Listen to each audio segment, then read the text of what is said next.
자, 점유보호 청구권인데, 반환 청구권과 방해 제거, 방해 예방 이렇게 세 가지 나눴잖아요. 그죠? 반환 청구권만 정확히 가시면 돼요. 반환 청구권 보시면, 점유 침탈 시 이렇게 나와있죠. 다시 말하면, 침탈이 존재하지만 점유권을 이유로 뭐 할 수 있어요? 반환 청구할 수가 있다. 그 다음에, 선의의 특별 승계인에게는 대항할 수 없다는 말은 선의의 특별 승계인에게는 점유권을 이유로 뭐죠? 반환 청구할 수가 없다. 그 다음에 침탈후 몇 년이죠? 1년인데 1년이라는 기간은 제척기간이고 소멸시효가 아니고요. 출소기간 해가지고 소송을 제기할 수 있는 기간입니다. 실제로 우리 시험 범위 안에서 출소기간인 건 요거 하나예요. 그래서 만약에 점유권에 기한 반환 청구는 1년 동안 행사할 수 있고 요 기간은 출소기간이라 맞지만 다른 기간을 들먹거리면서 출소기간이다 그러면 무조건 뭐예요? X다. 그죠? 여기서 좀 이해를 해야 되는데 한번 생각해 보죠. 시험에 잘 나오는 건 이런 겁니다. 갑이 을과 만나서 매매 계약을 하고 갑이 을에게 인도를 해줬어요. 그리고 만약에 이 매매 계약을 사기였다는 이유로 취소를 했다면 이 매매 계약은 소급해서 뭐죠? 무효가 되니까 내 건데 내놔라 소유권을 이유로 반환을 청구하는 것은 뭐예요? 가능하죠. 그렇지만 점유권을 이유로는 반환 청구할 수가 없다. 왜냐하면 점유권을 이유로 반환 청구하려면 뭐가 필요해요? 침탈이 필요하죠. 뺏겨야 된다는 얘기입니다. 그죠? 근데 실제로 사기를 당했더라도 갑이 을에게 스스로 뭘 해주고 있죠? 인도를 해주고 있죠. 그러니까 이것은 침탈이 아니기 때문에 점유권을 이유로는 뭐 할 수 없어요? 반환 청구할 수가 없어요. 여기서 조심할 점은 뭐냐 하면은 보통 점유권에 기한 반환 청구를 물어볼 때는 어차피 뭐 할 수 있어요? 돌려받을 수는 있어요. 그렇지만 점유권을 이유로는 뭐 할 수 없어요? 반환 청구할 수가 없다는 의미니까 만약에 최종적으로 돌려받을 수 있는지 없는지만 까지고 문제 풀면 뭐예요? 틀려요. 이거 기억하시고 또 하나 드릴까요? 갑이 카메라를 가지고 있는데 이 갑의 카메라 을이 절치 훔쳐갔어요. 그럼 요거는 침탈이 있는 거죠. 뺏어갔으니 얘기죠. 따라서 갑은 을에게 소유권을 이유로도 반환 청구할 수 있고요. 점유권을 이유로도 뭐 할 수 있어요? 반환 청구할 수 있죠.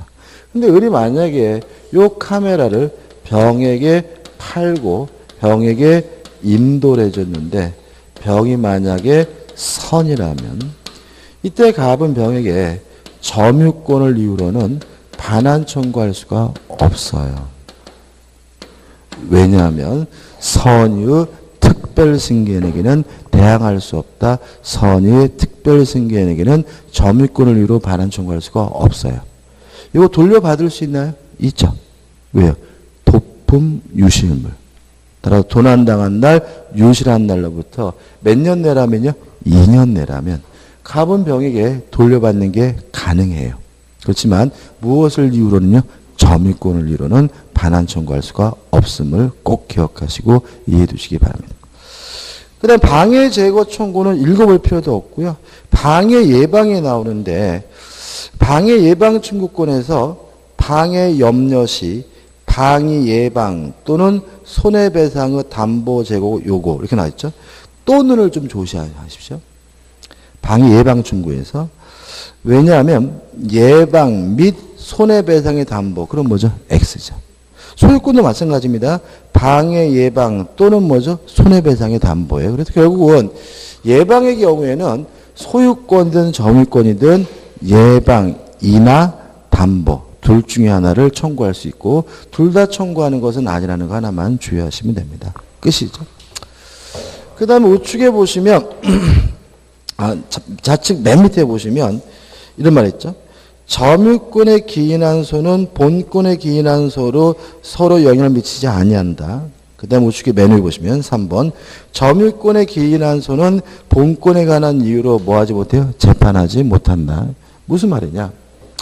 만약에 갑이 사기를 이유로 취소를 하고 점유권을 이유로 반환 청구해달라고 소송을 제기하게 되면 갑은 뭐 하냐면 패소 판결을 받겠죠. 왜냐하면 스스로 인도한 것은 침탈이 아니므로 점유권을 이유로 뭐죠? 반환 청구할 수가 없다. 그죠? 이때 갑이 어차피 내 거니까 그냥 돌려주라고 판결해 주십시오라고 판사에게 뭐 할 수 없어요? 요구할 수는 없다.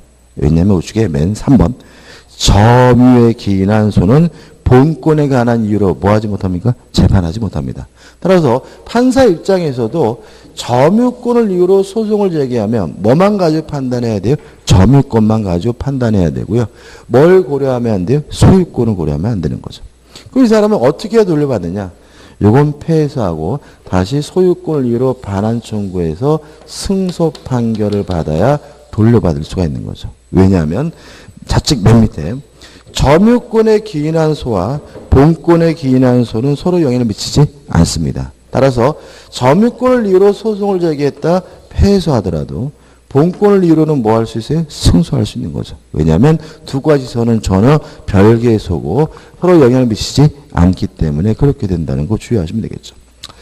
그 다음에 우측에 자력구제권이 나오는데 그냥 결론만 기억하시면 돼요. 중요한 건 아니죠. 그죠? 간접점유자는 자력구제권이 없고 누구만요? 점유보조자는 뭐죠? 자력구제권이 있다. 이거 하나만 주의하시면 됩니다. 끝입니다. 그 다음 넘겨보시면 이제 뭐가 나오냐면 소유권이 나옵니다. 그러니까 조소유권인데 편집 잘못된 거죠. 조자를 지워야 되겠죠. 그죠? 소유권. 그죠? 소유권.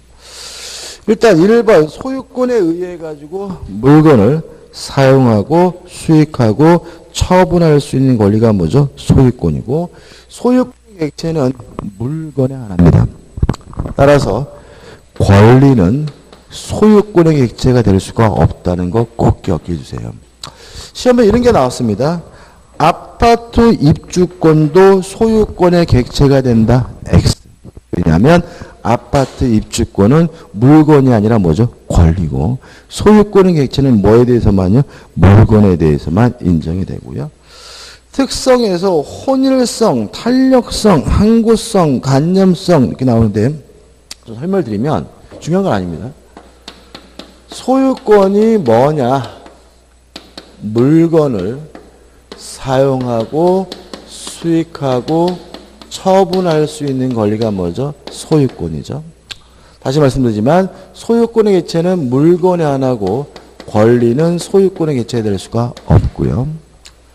혼혈성은 무슨 말이냐면 요 사용, 수익, 처분할 수 있는 이 세 가지 권능이 개별적으로 따로따로 작용해서 소유자에게 만족을 주는 것이 아니라 세 가지 권능이 혼연일체가 돼서 만족을 준다. 이게 뭐죠? 혼일성이에요. 세 가지 권능이 융합이 돼서 소유자에게 만족을 준다. 이게 뭐죠? 이게 뭐죠? 혼일성이고요. 탄력성은 권능의 양이 줄었다 늘었다 한다는 거죠. 만약에 이 사람이 자신의 소유물을 제3자에게 전세권을 설정해 줬어요. 그럼 이 사람은 여전히 소유자지만 그 물건은 더 이상 뭐 할 수 없어요? 사용할 수 없고 수익할 수 없겠죠. 권능이 줄고. 만약 전세권이 다시 소멸하게 된다면 이 사람은 또다시 그 물건을 사용할 수 있고 수익할 수 있겠죠. 이렇게 권능의 양이 줄었다 늘었다 한다. 이게 뭐죠? 탄력성이라고 하고요. 항구성은 뭘까요? 소유권은 소멸시 올리지 않는다. 따라서 100년 지나든 1000년 지나든 법논리적으로 소유권은 뭐 되지 않아요? 소멸되지 않는데 이게 뭐죠? 항구성이고요. 그 다음에 관념성이라는 것은 점유권과의 차이점입니다. 예를 들어 제가 제주도에 땅을 샀어요. 그 땅에 대한 점유권을 취득하려면 제주도를 가야 되겠죠. 근데 만약에 그 땅에 대한 소유권을 취득하려면 뭐만 하면 돼요? 등기만 하면 되죠. 다시 말하면 소유권은 점유권과 같은 현실적 권리인 게 아니라 그냥 장부상의 권리인 거예요. 이 관념성이다. 다시 말하면 이전 등기만 했다면 저는 소유권이 있는 거고 그 땅 한 번도 가보지 않아도 그 땅이 어디 있는지 모르더라도 저에게 뭐가 있어요? 소유권이 있다. 이걸 우리가 관념성이라고 하고요. 전면성이라는 말은 제한물권과의 차이점이죠. 제한물권은 사용수익 처분을 다 하지 못하고 제한적으로 몇 가지만 할 수 있는 데 반해서 소유권은 사용수익 처분 세 가지를 모두 할 수 있다. 이게 뭐죠? 전면성이라고 합니다. 6번 완전한 권리다. 뭐 전면성과 반복적인 얘기죠. 그 다음 2번 토지 소유권의 범위인데 이런 얘기죠. 토지에 관한 소유권이 있으면 땅 표면에만 미치는 것이 아니라 땅 위로도 미치고 밑으로도 미치는데 그 한계는 정당한 이익이죠. 정당한 이익이 미치는 범위에서 토지의 뭐죠? 상하에 미친다. 따라서 땅 속에 있는 거는 누구 거죠? 땅 주인 거죠. 땅 속에 있는 것이 지하수라면 지하수는 뭐죠? 땅 주인 거니까 지하수권이라는 별개의 물권은 없는 거죠. 땅 속에 있는 것이 만약에 온천이라면 온천도 누구 거예요? 땅 주인권이니까 결국 온천권이랑은 존재하지 않습니다. 다시 말하면 지하수나 온천이나 다 토지를 구성하고 있는 뭐죠? 구성 분자인 거죠. 다만 땅 속에 있는 것 중에 빠지는 게 뭐죠? 미채굴 광물이죠. 미채굴 광물만은 땅 주인 거가 아니라 뭐죠?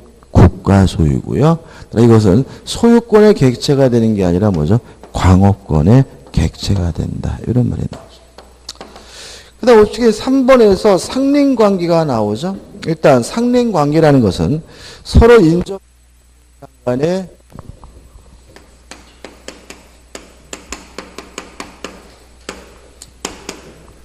상린이란 말이 서로 인접한입니다. 서로 인접한 부동산 간의 이용을 조절하는 관계를 우리가 뭐죠? 상린관계라고 합니다. 일단 상린관계와 지역권을 비교하는 문제가 아주 가끔 출제가 돼요. 왜 이것이 출제가 되냐면 이용을 조절하는 문제라는 점에서는 지역권이나 상린관계나 같아요. 그래서 이렇게 되는 거죠. 상린관계는 서로 인접한 부동산 간의 이용을 조절하는 관계니까 그 부동산을 이용하는 사람이라면 그 사람이 소유자든 지상권자든 전세권자든 임차권자든 상린관계에 관한 민법규는 당연히 뭐죠? 적용이 되고요. 지역권도 마찬가지입니다. 이용을 조절하는 문제이기 때문에 소유자든 지상권자든 전세권자든 임차권자든 뭐는 가질 수 있어요? 지역권은 가질 수가 있어요. 이 점은 뭐죠? 공통인 거죠. 다만 뭐가 다르냐? 상린관계에 관한 민법규이 적용되려면요. 인접해야 돼요. 지역권은 인접할 필요가 없다는 점에서 차이점이고요. 또 상린관계는 부동산 간의 문제예요. 그렇지만 지역권은 뭐죠? 토지 간의 문제라는 점에서 차이점이 있고요. 또 상린관계는 관계입니다. 그 말은 뭐냐면 독립된 권리가 아니라는 거죠. 권리가 아니니까 상린관계에 관한 규정이 적용되기 위해서 설정 등기 같은 거 필요 없고요. 또 권리가 아니니까 뭐 소멸시의 권리도 없는 거죠. 이에 반해서 지역권은 독립된 뭐죠? 용익물권입니다. 따라서 지역권은 용익물권이니까 취득하려면 뭐가 필요하죠? 설정 등기가 필요하고요. 용익물권 또 뭐에 걸리죠? 소멸시효에 걸린다는 점에서 차이점이 있게 되죠. 가끔 나오니까 좀 생각해 보시고요. 그 다음 내용이 나오는데 1번 건물의 구분 소유자 간의 상린관계는 가입표. 우리 저자분도 타이틀만 적어놨죠? 의미 없고. 2번 토지 소유자 간의 상린관계 가지고 1. 인지사용권 나와 있는데 정확히 말하면 인지사용청구권이고요. 옆에다가 형성권 가입표죠. 그러니까 인지사용청구권은 뭐가 아니에요? 형성권이 아니다. 따라서 이웃 토지로 들어가려면 이웃 거주자의 뭐가 필요해요? 승낙이 필요하다. 그 다음에 2번 생활방해 금지와 인용인데 이것도 간단하게 생활을 방해하는 행위가 있으면 그러한 생활방해 행위에 대해서 이웃고지자는 인용할 의무, 받아들일 의무가 있습니다. 다만 받아들일 정도를 초과한 경우에만 이때는 행위의 정지를 청구할 수가 있고요. 손해가 발생했다면 뭘 청구할 수 있죠? 손해배상을 청구할 수가 있습니다. 제가 드린 얘기가 뭐죠? 옆집에서 부부싸움을 해요. 시끄러워요. 저의 생활에 뭐죠? 방해되고 있죠. 그래도 뭐예요? 받아들여야 되는 거죠. 근데 어쩌다 한 번 부부싸움 하는 것이 아니라 너무 심해요. 일주일에 5-6번 싸워야 돼요. 그럼 어떻게 해요? 참을 만한 정도를 초과됐다고 평가된다면 그들은 그만 싸워라. 행위의 정지를 청구할 수 있고 무엇도요? 손해배상도 청구할 수 있죠. 3번 수도 등의 시설권은 가입표입니다. 전혀 보실 필요가 없고요. 그 다음에 4번 해가지고 뭐가 나오죠? 주유토지 통행권이 나오는데 중요합니다. 실제로 상린관계에 대해서 문제가 많이 나오는 건 아닌데 주로 뭐가 나오냐면 주유토지 통행권은 반드시 출제하고 있습니다. 따라서 주유토지 통행권 대단히 뭐죠? 중요하고요. 확실하게 정리를 해 두셔야 됩니다.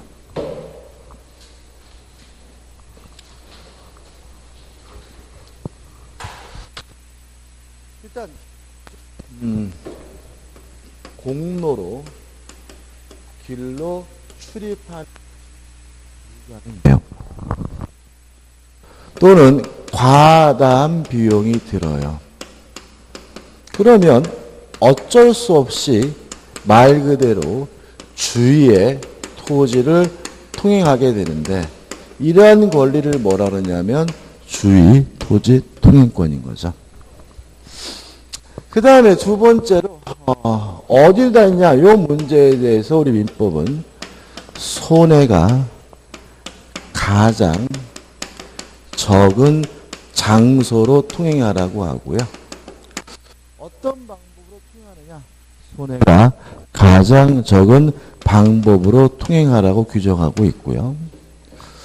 또 손해가 있다면 이러한 손해는 원칙적으로 보상을 해줘야 된다라고 민법에 규정을 두고 있습니다.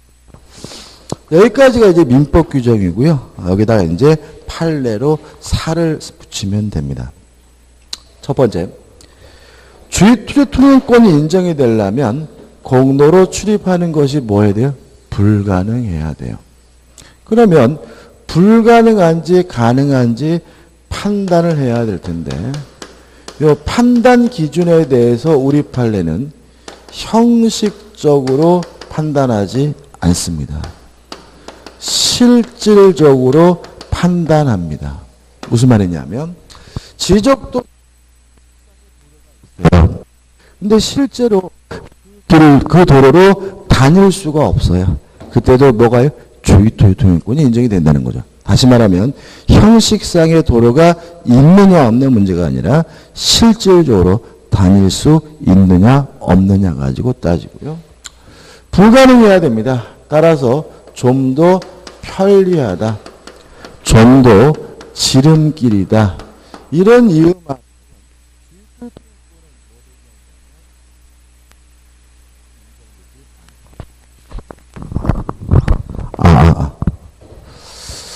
불가능해야 됩니다. 따라서 추후에라도 나중에라도 공로가 개설이 되면 기존의 주유토지 통행권은 뭐 하게 되죠? 소멸하게 되는 거죠. 그죠? 가끔 이게 뉴스, 언론이 나오잖아요. 그죠? 뭐 땅 주인이 길을 못 다니게 막아서 환장하겠다. 이런 거 나오면 보통 그 내용을 들어보면은, 불편하다는 거죠. 그죠? 막는 바람에 길이 좁아져서 불편하다. 막는 바람이 뭐죠? 지름길, 막는 바람에 돌아가야 된다. 이런 이유만으로는 주유토지 통행권이 뭐 되지 않습니까? 인정되지 않습니다. 따라서 땅 주인은 마을 주민들이 못 다니게 뭐 할 수 있어요? 막을 수가 있고요. 또 이것도 많이 나옵니다. 그동안 다녔는데 왜 막았느냐 그랬더니 보니까 불편하긴 하지만 나라에서 뭐죠? 길을 만들어줬다. 그러면 기존의 주의 토지 통행권은 뭐 하겠대요? 소멸하기 때문에 당주인이 못 다니게 뭐 할 수 있어요? 막을 수가 있다. 이렇게 되는 거죠. 그 다음에 장소와 방법에 대해서는 추상적이긴 하지만 규정이 되어 있는데 도로폭 범위에 대해서는 아무런 규정이 없죠. 도로폭 범위에 대해서는 어떻게 결정되느냐? 우리 판례는 현재의 토지 용도를 기준으로 해서 실질적으로 정한다는 것이 우리 판례의 입장입니다. 만약에 현재 토지 용도가 밭이면 밭을 경작할 수 있는 범위에서 인정이 되고요. 현재 토지 용도가 공장이면 공장을 운영하기 위한 범위에서 넓게 인정될 수도 있고요. 유의하실 것은 건축법의 규정이 적용되지 않습니다.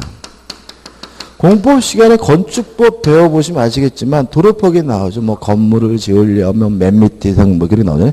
적용되지 않습니다. 두 번째는 미래 용도는 고려하지 않습니다. 오로지 뭐만요? 현재 토지 용도만이죠.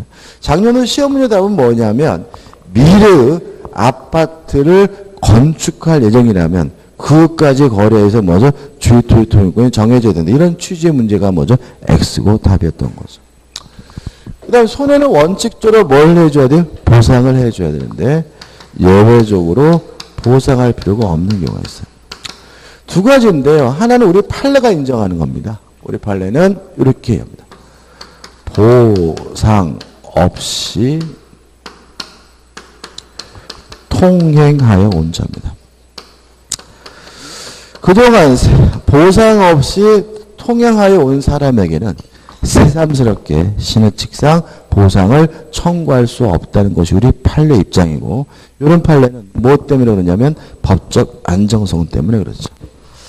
그 다음 두 번째 우리 민법이 인정하고 있는 건데, 토지 분할이나 또는 일부 양도로 인해서 갇힌 땅 맹지가 된 경우를 말하고요. 이렇게 분할 또는 일부 양도로 맹지가 된 경우를 특히 뭐라 그러냐면 무상주의 토지 통행권이라고 하고요. 주의하실 것은 이 무상주의 토지 통행권은 직접 당사자 간에만 적용된다는 것이 우리 판례 입장입니다.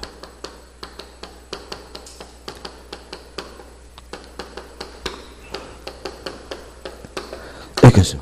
그제보다 자세히 정리해드린 거죠. 마지막 거만 설명드릴까요? 이런 얘기죠. 도로가 있고요. 한 필지 토지였어요. 갑과 을이 공유하고 있는데 갑과 을이 땅을 어떻게 분할 잘랐냐면은 요렇게 분할을 했어요. 그러면 갑의 땅은 맹지가 됐고 갑은 요렇게 분할하면 을의 땅이 맹지가 됨을 충분히 뭐 할 수 있어요? 예견할 수가 있었던 거니까요. 을은 갑의 땅을 당연히 다닐 수 있고 뭐 할 필요도 없어요? 보상할 필요도 없는 거죠. 분할이고. 일부 양도도 비슷합니다. 그죠? 땅이 있는데 요 땅이 갑의 한 단독 소유였거든요. 근데 갑이 요 땅을 요렇게 잘라서 을에게 뭐죠? 양도했어요. 일부 양도죠. 근데 이렇게 자르면 을의 땅이 맹지가 됨을 갑이 충분히 뭐 할 수 있어요? 예상할 수가 있으니까 을은 갑의 땅을 다닐 수가 있고 뭐 할 필요 없죠? 보상할 필요가 없다는 거죠. 근데 문제는 직접 당사자 간에만 적용돼요. 갑과 을에게만 적용된다는 말이죠. 따라서 만약에 요 땅이 병에게 양도가 되면 이제 갑은 병에게 보상을 청구할 수가 있고요. 또 요 땅이 정에게 양도가 됐다면 정은 을에게 뭐 할 수 있어요? 보상을 청구할 수 있다는 거죠. 왜냐하면 일부 양도 토지 분할로 인한 무상주의 토지 통행권은 누구한테만요? 직접 당사자 간에만 적용된다는 게 판례의 입장입니다. 끝이죠. 그 다음 5번 물에 관한 상린관계는 가입표. 6번 경계에 관한 담의 상린관계에서 경계표와 담의 설치권이 나오는데 저자분이 그냥 타이틀만 적어놨고 내용이 없죠. 그죠? 내용을 적어드리면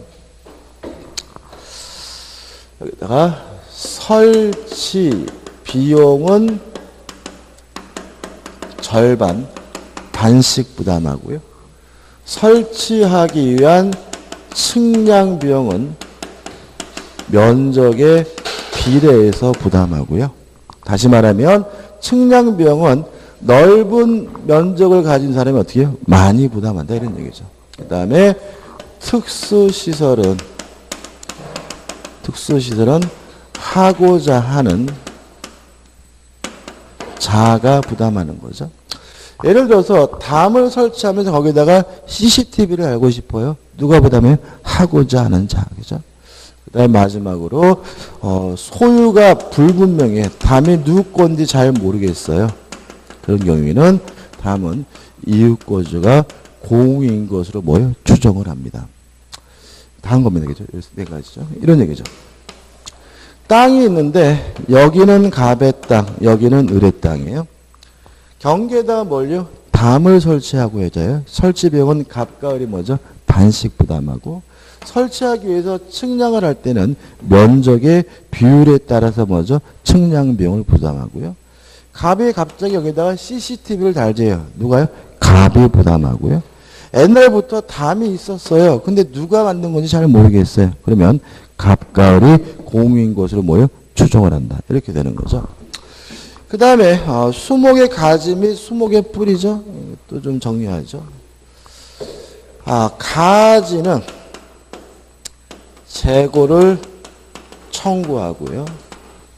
안 하면 제거가 가능하고요. 뿌리는 발견 즉시 뭐죠? 제거 가능이죠.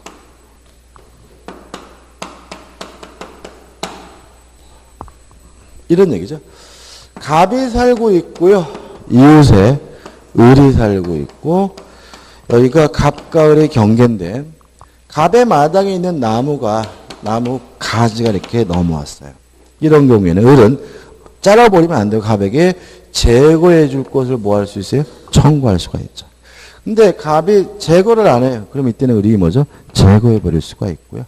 나무 뿌리가 넘어오면 발견하는 즉시 바로바로 뭐 할 수 있어요? 잘라버릴 수가 있습니다. 그래서 가지는 잘라달라고 요구하고 응하지 않으면 자르고, 뿌리는 발견하는 즉시 바로바로 뭐죠? 잘라버릴 수가 있습니다.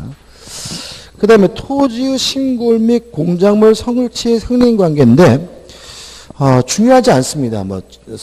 가입표 정도는 아니에요. 그죠? 가입표 정도는 아니지만 설명드리지는 않겠습니다. 중요하지는 않고요. 그 다음에 넘겨보시면, 3번 상린관계는 재산권, 전세권, 토지 임차권에 준용된다. 아까 말씀드렸죠? 서로 인접한 부동산 간의 이용을 조절하는 관계니까. 이용권이 있다면 그 사람이 소유자든 지상권자든 전세권자든 임차권자든 상린관계 간의 민법이 적용이 되고요. 박스에 나와있죠? 박스는 가입해요. 이거 외우지 마세요. 그죠? 외우지 마세요. 의미 없습니다. 근데 판례도 큰 의미 한번 보시면 될 것 같고, 그 다음에 우측에 보시면 이제 뭐가 나오죠? 소유권의 취득시효가 나오죠. 일단 소유권의 취득시효 해가지고 두 가지를 공부해야 되는데요. 한 가지가 뭐냐면 점유 취득시효라는 거죠.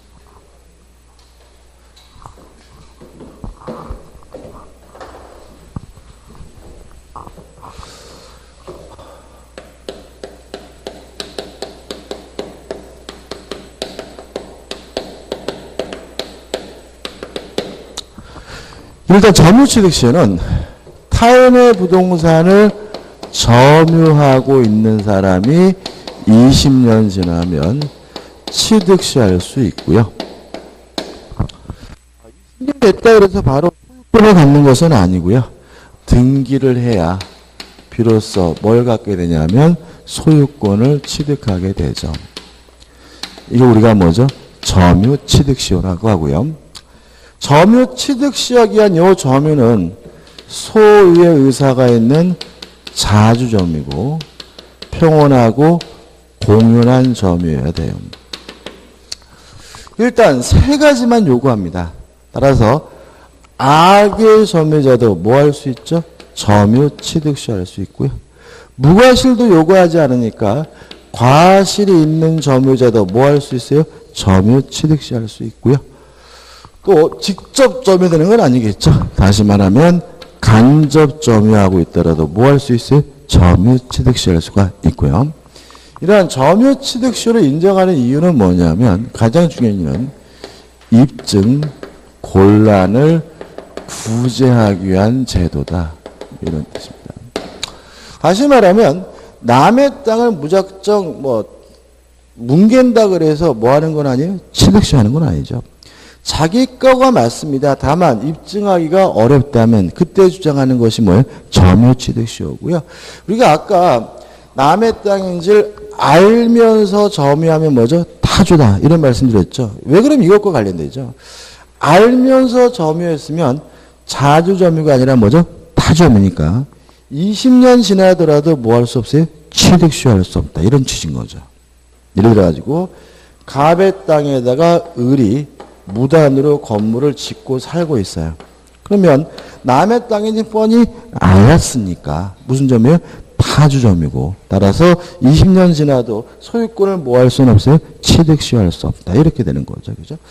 여기 잠깐 보면 자, 소유권의 취득시효 해가지고 박스로 정리되어 있는데 치유취득에 대상되는 권리 해가지고 나와 있는데요. 소유권, 지상권, 분묘기지권, 지역권까지만 기억하시면 돼요. 어권, 강화권 이런 거 신경 쓰지 마시고 그럼 결국 우리가 잊지 말 것은 소유권이 아닌 지상권, 분묘기지권, 지역권도 뭐 할 수 있어요? 취득시할 수 있다. 기억해 두시고 우측에 시효로 취득할 수 없는 권리가 가장 중요한 것이 1번 저당권이죠. 왜냐하면 취득시효하려면 반드시 뭘 해야 돼요? 점유를 해야 된다. 저당권자는 뭐 하지 못하고 있죠? 점유하지 못하니까 취득시효할 수 없고요. 2번 취소권, 환매권, 해제권과 같은 형성권도 뭐 할 수 없어요? 취득시효할 수가 없고요. 3번 부양, 이거는 당연한 얘기죠. 그죠? 4번, 5번 점유권, 유치권도 뭐 하지 못해요? 취득시효 못해요. 왜 점유권, 유치권은 취득시효 못할까요? 취득시효라는 거는 일정 시간이 지나야 권리를 갖는다는 얘기잖아요. 근데 점유권이라는 권리는 사실상 지배하면 바로 생기는 권리죠. 일정한 시간이 지나야 생기는 권리가 아니니까 점유권은 취득시효 대상이 되지 않고요. 유치권도 마찬가지입니다. 유치권도 법정 담보 물권이기 때문에 일정한 요건을 갖추게 되면 바로 생기는 것이지 일정한 시간이 지나야 생기는 것은 아니니까 유치권도 뭐 할 수 없어요? 취득시효할 수가 없는 거죠. 6번 채권은 의미가 없죠. 그럼 취득들을 시효로 취득할 수 없는 권리 기억할 것은 뭐죠? 저당권과 점유권, 유치권이죠. 저당권과 점유권, 유치권은 뭐 하지 못합니까? 취득시효할 수 없습니다. 2번 부동산 취득시효에서 1번 해가지고 1 대상인데 또는 1번 국유지도 취득이 가능하다. 가래 뭐가 돼 있죠? 일반 재산. 다시 말하면 국유지 중에서 뭐만 취득시효할 수 있죠? 일반 재산만 취득시효할 수 있고요.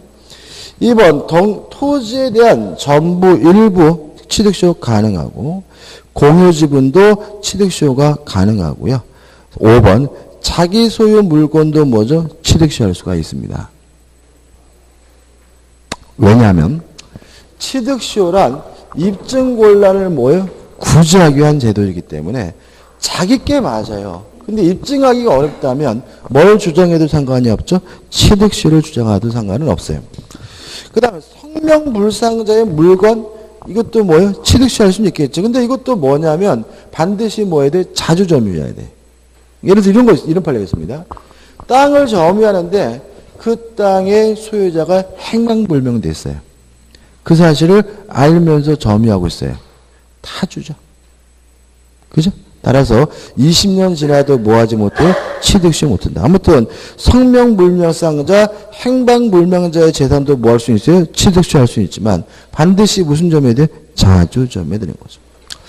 공통요건에서 1번 소유의 의사 필요하고 있고요. 넘겨보시면 점유취득시효와 등기부시효 나눠놨죠. 일단 뭐부터 하는 겁니까? 점유취득시효. 1. 20년간 점유를 하고 2번 등기해야 뭐죠? 소유권을 취득하죠. 까지 왔어요. 그죠? 자, 이런 문제입니다. 20년간 점유하면 바로 소유권을 갖는 것이 아니라 등기해야 비로소 뭘 갖게 돼요? 소유권을. 그럼 결국 20년이 되는 순간 갖게 되는 권리는 등기해달라고 요구할 수 있는 뭐예요? 등기 청구권이란 점이죠. 이 등기 청구권은 물권적 청구권이 아니라 뭐죠? 채권적 청구권입니다. 다시 말하면 등기해야 뭘 가져요? 소유권을 갖는다. 등기 안 했다면 아직 뭐가 없어요? 소유권이 없으니까요. 따라서 채권적 청구권이니까 뭐에 걸려야 돼요? 소멸시효에 걸려야 합니다. 다만 우리 판례는 점유를 계속하고 있다면 소멸시효가 개시, 시작도 안 된다는 것이 우리 판례 입장입니다. 따라서 점유를 상실하게 되면 그때부터 소멸시효가 시작이 돼서 10년 지나면 등기청구권이 없어지겠지만 점유를 상실하는 순간 바로 등기청구권이 없어지는 것은 아님을 주의하시기 바라고요. 두 번째가 중요한데 등기청구의 상대방은 채권이기 때문에 특정인인데 누구냐면 취득, 시효, 완성 당시 소유자인 거죠.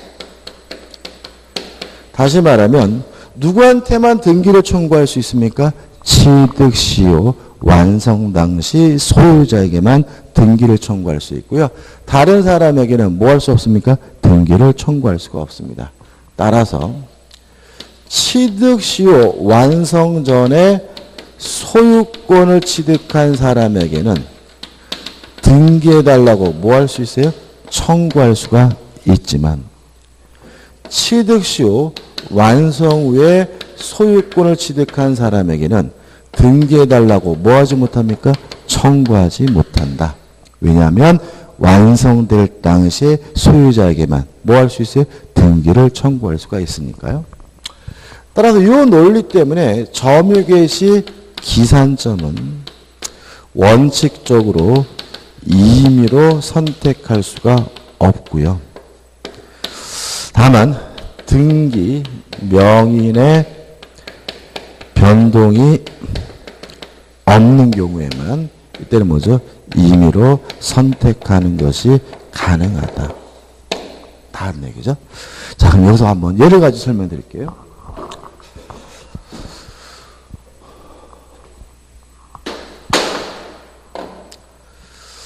등기는요, 가배하고 있고, 점유는 의뢰하고 있어요.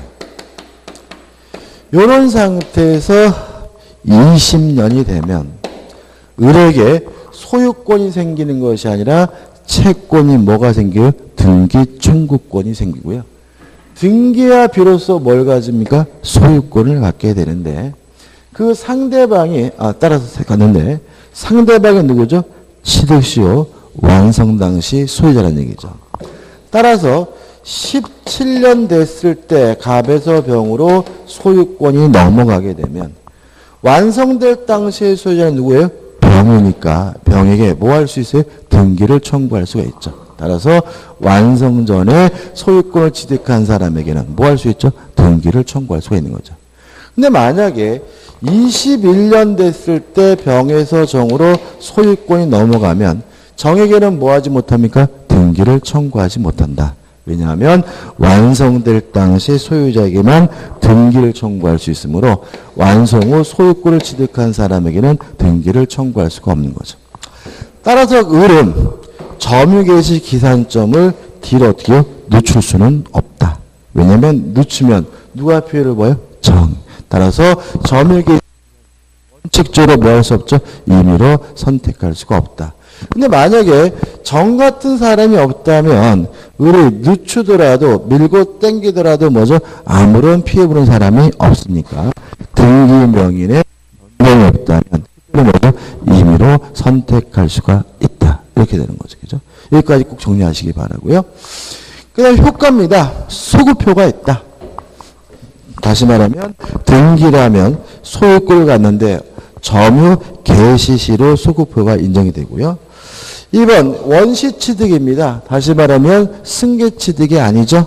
그렇지만 등기는 보존 등기로 하는 것이 아니라 뭐죠? 이전 등기 형식으로 할 수 있고요.